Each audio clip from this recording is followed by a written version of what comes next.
তো অনেকে আমাকে জানাইছেন যে ভাই দেশি মুরগি বিক্রি করার সময় অবশ্যই আমাদেরকে একটা ভিডিও দিয়েন। তো আজকে চলে আসলাম এই ভিডিওটা নিয়ে। তো দেখতে পারতেছেন মুরগিগুলো সম্পূর্ণ বাঁধা শেষ, আর আব্বা ওনার হাতে নিতেছে, আমিও কিছু নিয়ে গাড়িতে যাচ্ছি। তো যদিও আমরা আসলে শখের বসে কাজ করতে করতে একটা সময় যে কোনো কিছুকেই বাণিজ্যিক আকারে নেওয়ার চেষ্টা করি, তো আমিও আসলে তাই করলাম। তো আজকে মূলত হচ্ছে মুরগিগুলো বিক্রি করে দেওয়ার পরে মোটামুটি ভালো একটা অ্যামাউন্ট হাতে আসলো আলহামদুলিল্লাহ। তো নিজের মতো কিছু করে আসলে এখান থেকে টাকা পাইলে মনটা এমনিতে আসলে ভালো থাকে, এটা আসলে নতুন করে বলার কিছু নাই। আসসালামু আলাইকুম, আশা করি সবাই অনেক ভালো আছেন। আলহামদুলিল্লাহ, আল্লাহর রহমতে আমি অনেক ভালো আছি। তো হয়তো বুঝেই গেছেন আজকের ভিডিওটা কি নিয়ে। তো আজকে আমার যে শখের দেশি মুরগিগুলো ছিল 150 পিস, এগুলো বিক্রি করলাম। তো কত করে বিক্রি করলাম এগুলো সম্পূর্ণ আজকে জানাবো আপনাদেরকে। তো দেখতে পারতেছেন মোটামুটি ভিতরে হচ্ছে মুরগি বাঁধা চলতেছে, আর যেহেতু ফ্লোরটা আমি মাটি দিছিলাম, অনেকটা গর্ত করে ফেলছি, নিচে অনেক ধোলা উঠতেছে, এজন্য আর ভিতরে আমি গেলাম না। তো আজকে মূলত সবগুলো মুরগি বিক্রি করে দিছি, কারণ তাড়াহুড়া করে বিক্রি করে দেওয়ার কারণ হচ্ছে আপনারা হয়তো গতকালকের ভিডিওতে দেখছেন যে আমি খামারের মধ্যে বাচ্চা উঠাইছি, যদিও ভিডিওটা হচ্ছে আরও কয়েকদিন আগের, এডিটের জন্য সব কিছু মিলিয়ে আসলে আপলোড করতে অনেকটা লেট হয়ে গেছে। তো যেহেতু আমার খামারটা অনেকটা নষ্ট হয়ে গেছে, অনেক বড় বড় গর্ত করে ফেলছে দেশি মুরগিগুলা, এই জন্য এইটা খামারটা মেরামত করতে মোটামুটি ধরেন 3 থেকে 4 দিন সময় লাগবে, এজন্য সবগুলোই বিক্রি করে দিলাম। তো জানিয়ে দেয় এগুলো অ্যাভারেজ বিক্রি করছি হচ্ছে 250 টাকা পিস। এখানে অ্যাভারেজ ওয়েট আছে হচ্ছে সবগুলো 700 গ্রাম।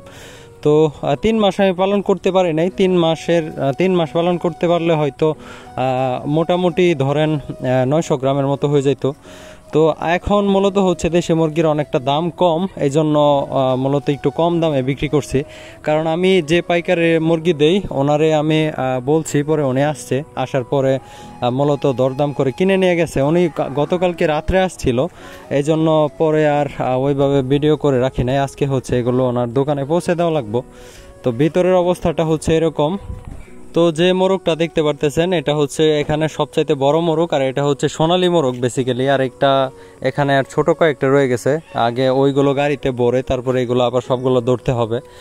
তো এইখানে দেখতে পারতেছেন অবস্থা একেবারে নাজেহাল করে ফেলছে। তো দেশি মুরগি পালনের মধ্যে এই হচ্ছে একটা অসুবিধা, কারণ ফ্লোর ছাড়া মূলত নিচে পাকা করা ছাড়া কিন্তু অনেকটা মানে এলোমেলো করে ফেলে। যেহেতু আমি এটাকে ওইভাবে ফ্লোর করি নাই, সাধারণ নিচে বালু দিয়ে উপরে মাটি দিয়ে দিছি, তারপরে অনেকটা এরকম গর্ত করে ফেলছে। তো এই গড়টাকে আবার আগের অবস্থায় ফিরিয়ে আনা মোটামুটি আরও 2-3 দিন সময় লাগবে। তো এখানে আর কথা বাড়াচ্ছি না, চলেন বাইরে গিয়ে আপনাদেরকে টোটাল মুরগিগুলো দেখাচ্ছি। তো আপনাদের মনে আছে কিনা জানি না, আমি মূলত এখানে টোটাল বাচ্চা নিয়ে আসছিলাম হচ্ছে 300 পিস থেকে 150 পিস আমি ডেলিভারি করে দিয়েছিলাম, আর আমার ঘরের বাচ্চা ছিল 18 পিস। তো সব মিলে আমার বাচ্চা ছিল 318 পিসের মতো। এই ধরেন 2.5 মাসে মোটামুটি আমার সব কিছু মিলে 10 থেকে 12টা বাচ্চা মারা গেছিল এই পর্যন্ত, আর কিছু ছোট হয়ে গেছে। তো আমার যে 18 পিস বাচ্চা ছিল ওইগুলো ধরেন নষ্ট হয়ে গেছে। টোটাল আমি বাচ্চা পাইছি হচ্ছে 300 পিস। তো 155 পিস বাচ্চা আমি ওই সময় দিয়ে দিছিলাম। 155 পিস বাচ্চা আজ থেকে 1 মাস আগে মোটামুটি 24,000-25,000 টাকার মতো বিক্রি হয়েছিল। 100 নিয়েছিল হচ্ছে এক ভাই প্যারেন্টস করার জন্য, বাসা থেকে এসে নিয়ে গেছিলো, আর 50টা আমি ইয়াতে পাঠাইছিলাম পাবনাতে। তো আজকে মূলত বিক্রি করলাম হচ্ছে 37,500, আর আগের বার বিক্রি করছিলাম হচ্ছে 25,000, সব মিলায় 62,500 টাকার মতো মোট বিক্রি করছি। তো এখান থেকে বাচ্চা কিনা বাবদ সব কিছু মিলিয়ে আমার ওষুধ সব কিছু মিলিয়ে ধরেন মোটামুটি 45,000 টাকার মতো খরচ হয়েছিল আমার হিসাবে। আমি মূলত এই বেচটাতে কোনো প্রকার হিসাব রাখি নাই, কারণ হচ্ছে সব কিছু মিলিয়ে একটু ব্যস্ততার মধ্যে দিয়ে ভুলে গেছিলাম। তো আনুমানিক বলতেছি 45,000, 2-1,000 হয়তো কম বেশি হইতে পারে, এর থেকে বেশি কম হবে না। তো আর আমার টোটাল এই পর্যন্ত বিক্রি আসছে হচ্ছে আজকে 37,500, আর আগের বার 25,000, 62,500 টাকা। আমি 62,000 টাকায় ধরলাম। তো সেক্ষেত্রে আমার এখানে কিন্তু 17,000 টাকার মতো প্রফিট হইতেছে। 17,000 না হোক 15,000 টাকা আমি 3 মাসে আলহামদুলিল্লাহ পাইছি। এই হচ্ছে টোটাল মুরগিগুলো দেখতে পারতেছেন গাড়িতে ভরা হচ্ছে। তো একটা অটো নিয়ে আসছি, অটোর মধ্যে যদিও একটু কষ্ট হয়ে যাইতেছে, কিছু করার নাই।